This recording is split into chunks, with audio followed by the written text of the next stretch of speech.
Hello good morning नमस्कार दोस्तों, स्वागत है आपका आज के मुख्य समाचारों में। यहाँ आपको देखने को मिलेगी सुबह से शाम तक की ताज़ा खबरें, ब्रेकिंग न्यूज़ अपडेट के रूप में। तो दोस्तों वीडियो शुरू करने से पहले आपसे एक छोटी सी रिक्वेस्ट है, अगर आपने हमारे यूट्यूब चैनल को सब्सक्राइब नहीं किया है तो सब्सक्राइब जरूर कीजिएगा। तो चलो दोस्तों शुरू करते हैं आज के पहले मुख्य समाचार। सिंगापुर में लालू का किडनी ट्रांसप्लांट सफल, 1 घंटे चले ऑपरेशन के बाद होश आया, बातचीत शुरू की। तो दोस्तों सिंगापुर के अस्पताल में सोमवार को आरजेडी सुप्रीमो लालू प्रसाद यादव का किडनी ट्रांसप्लांट सफल रहा और दोस्तों 1 घंटे तक यह ऑपरेशन चला।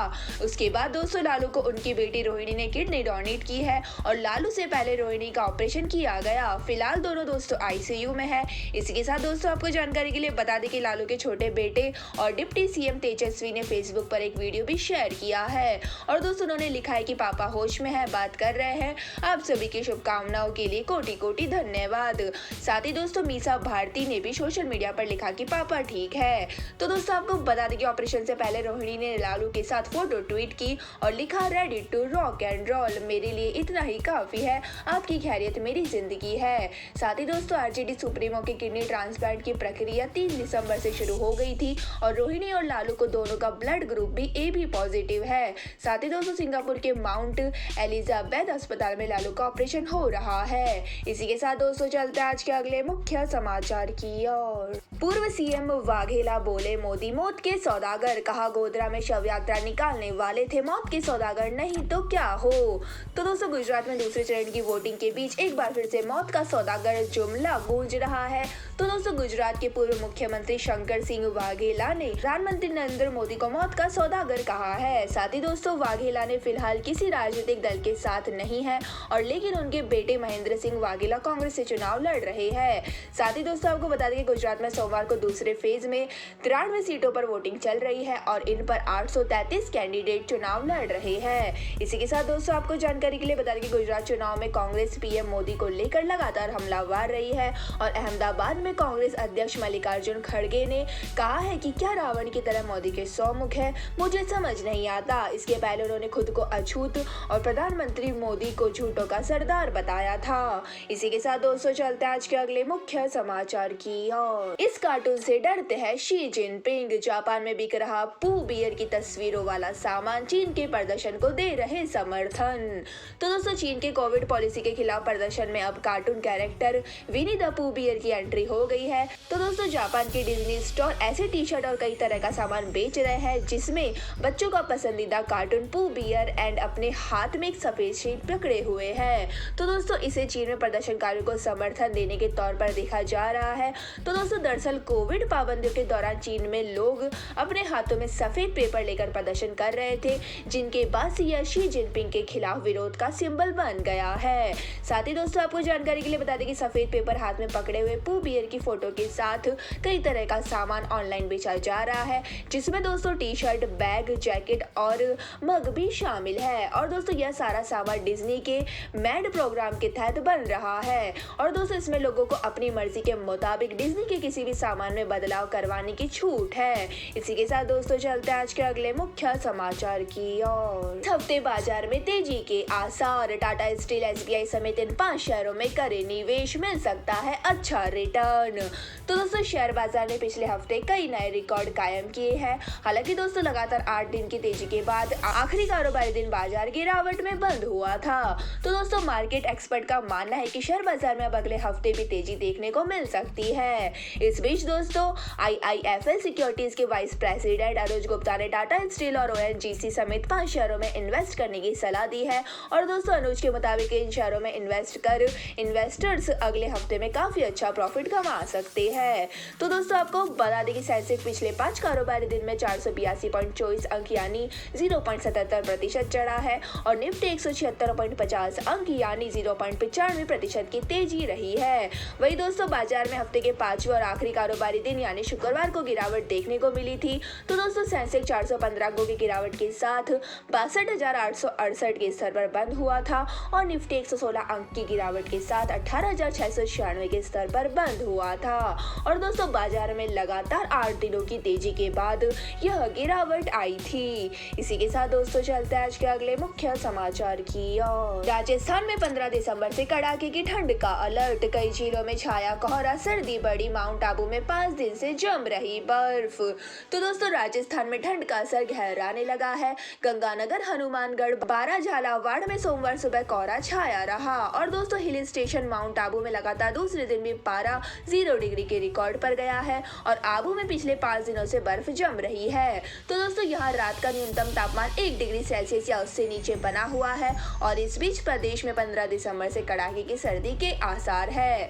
तो दोस्तों जानकारी के लिए आपको बता दें कि मौसम केंद्र जयपुर से जारी रिपोर्ट के मुताबिक आज भीलवाड़ा, अलवर, पिलानी, सीकर, चूरू, गंगानगर, धौलपुर, नागौर, बारा, करौली, हनुमानगढ़ और फतेहपुर में न्यूनतम तापमान 10 डिग्री सेल्सियस के नीचे दर्ज हुआ है। वही दोस्तों मौसम विशेषज्ञों के मुताबिक राज्य में कड़ाके की सर्दी के लिए अभी लोगों की मिड दिसंबर का इंतजार करना पड़ सकता है, क्योंकि दोस्तों इस बीच में पहाड़ों में अभी कोई बर्फबारी होने की संभावना नहीं है। इसी के साथ दोस्तों चलते हैं आज के अगले मुख्य समाचार की ओर। क्रूड पर $60 कैप को मानने से रूस का इनकार, रूस ने कहा हम इसे नहीं मानेंगे। जानिए ऑयल प्राइस कैप का भारत पर क्या असर होता है।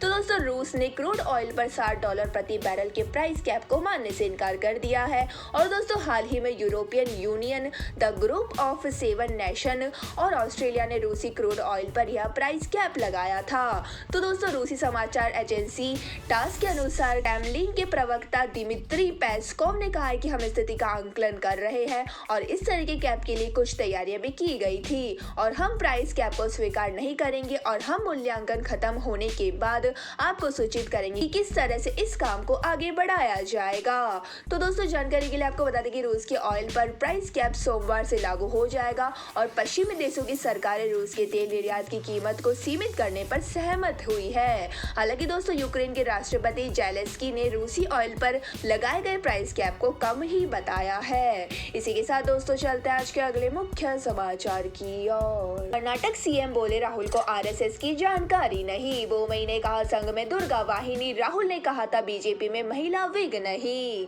तो दोस्तों मध्य प्रदेश में भारत जोड़ो यात्रा के दौरान राहुल गांधी ने बीजेपी को जय सिया राम कहने की नसीहत दी थी और दोस्तों आगर मालवा में राहुल ने कहा था कि बीजेपी सिर्फ श्री राम कहती है, उनकी पार्टी में कोई महिला विग भी नहीं है। तो दोस्तों राहुल के इस बयान पर कर्नाटक सीएम बसवराज बोमई ने तंज कसते हुए कहा है कि राहुल को आरएसएस की पूरी जानकारी ही नहीं है। तो दोस्तों बोमई ने कहा है कि वे आरएसएस को पूरी तरह से जानते ही नहीं है। उसमें एक वुमन विग है जिसका नाम दुर्गा वाहिनी है और हम किसी भी प्रोग्राम की शुरुआत भारत माता की जय के नारे के साथ करते हैं। इसी के साथ दोस्तों आपको बता दें कि आगर में एक सभा को संबोधित करते हुए राहुल ने कहा था कि पंडित जी ने मुझसे साफ कहा है कि आप अपनी स्पीच में पूछिए कि भाजपा के लोग जय श्री राम कहते हैं लेकिन जय सिया राम क्यों नहीं और हे राम क्यों नहीं कहते। साथ ही दोस्तों आरएसएस और भाजपा के लोग भगवान राम की भावना से जिंदगी नहीं जीते हैं। मैं आरएसएस के लोगों से कहना चाहता हूं कि जय श्री राम, जय सिया राम और हे राम का प्रयोग कीजिए, सीता जी का अपमान मत कीजिए। इसी के साथ दोस्तों चलते हैं आज के अगले मुख्य समाचार की ओर। 5 राज्यों की 1 लोकसभा, 6 विधानसभा सीटों पर उपचुनाव, वोटर्स में उत्साह, अखिलेश ने भाजपा पर लगाया एसपी के वोट रोकने का आरोप। तो दोस्तों देश में आज 5 राज्यों में उपचुनाव हो रहे हैं। तो दोस्तों इनमें यूपी की मैनपुरी लोकसभा और रामपुर खतौली विधानसभा, राजस्थान की सरदार शहर विधानसभा सीट, ओडिशा की पदमपुर विधानसभा सीट, बिहार की कुडनी विधानसभा, छत्तीसगढ़ की भानु प्रतापपुर विधानसभा सीट शामिल है और दोस्तों हर जगह वोटर्स में उत्साह दिख रहा है। वही दोस्तों ठंड के बावजूद लोग लाइन में खड़े होकर अपनी बारी का इंतजार कर रहे हैं। साथ ही दोस्तों आपको बता दें कि अखिलेश यादव का कहना है कि आज का मतदान नेताजी को सच्ची श्रद्धांजलि है जिससे चुनाव शुरू हुआ है और प्रशासन पता नहीं किसके इशारे पर काम कर रहा है। जब हम नॉमिनेशन करने जा रहे थे तो हमारी गाड़ी को रोका गया, पुलिस को बोला गया कि समाजवादी पार्टी को वोट नहीं देने पड़ते हैं और सुबह से ही शिकायतें आ रही है और केवल मैनपुरी में ही नहीं बल्कि रामपुर में भी यह हाल है। तो दोस्तों समाजवादी पार्टी को वोट नहीं डालने दिया जा रहा है। इसी के साथ दोस्तों चलते हैं आज के अगले मुख्य समाचार की ओर। अस्पताल में बिजली गुल, 4 बच्चों की मौत, अंबिकापुर में एसएनसीयू वार्ड में भर्ती थे, परिजन बोले हॉस्पिटल की लापरवाही से गई जान। तो दोस्तों छत्तीसगढ़ में अंबिकापुर के अस्पताल में 4 बच्चों की मौत हो गई गई है और बच्चे स्पेशल न्यूबॉर्न केयर यूनिट में भर्ती थे। तो दोस्तों इस बीच रविवार को रात को यहाँ बिजली गुल हुई और अगले दिन सुबह पता चला कि 4 बच्चों की जान चली गई है। तो दोस्तों पूरे मामले को लेकर बच्चों के परिजनों ने गंभीर आरोप लगाए हैं और दोस्तों उनका कहना है कि अस्पताल की लापरवाही के कारण जान गई है। तो दोस्तों आपको बता दें कि पूरा मामला मेडिकल कॉलेज स्थित मातृ शिशु अस्पताल का है। साथ ही दोस्तों उधर खबर सुनते ही परिजनों का गुस्सा फूट गया है और परिजन कहने लगे कि बिजली बंद हुई थी, इस वजह से बच्चों की जान चली गई है और अस्पताल ने भी लापरवाही की है। वही दोस्तों अस्पताल प्रबंधन का कहना है कि बिजली जरूर कुछ देर के लिए बंद हुई थी, लेकिन वेंटिलेटर और ऑक्सीजन सपोर्ट चालू था। बच्चों की हालत पहले से ही क्रिटिकल थी। तो दोस्तों यह थे हमारे आज के मुख्य समाचार और दोस्तों वीडियो को एंड करने से पहले बारी है आज के माइंड क्यूज क्वेश्चन की। तो दोस्तों आज का माइंड क्यूज क्वेश्चन आपकी स्क्रीन पर आ चुका है। खून का थक्का बनाने के लिए कौन सा विटामिन सहायक है? तो दोस्तों फटाफट से हमारे सवाल का जवाब दें, कमेंट्स करें और जल्दी से जीत लीजिए एक शानदार सरप्राइज गिफ्ट आइटम। धन्यवाद दोस्तों, जय हिंद।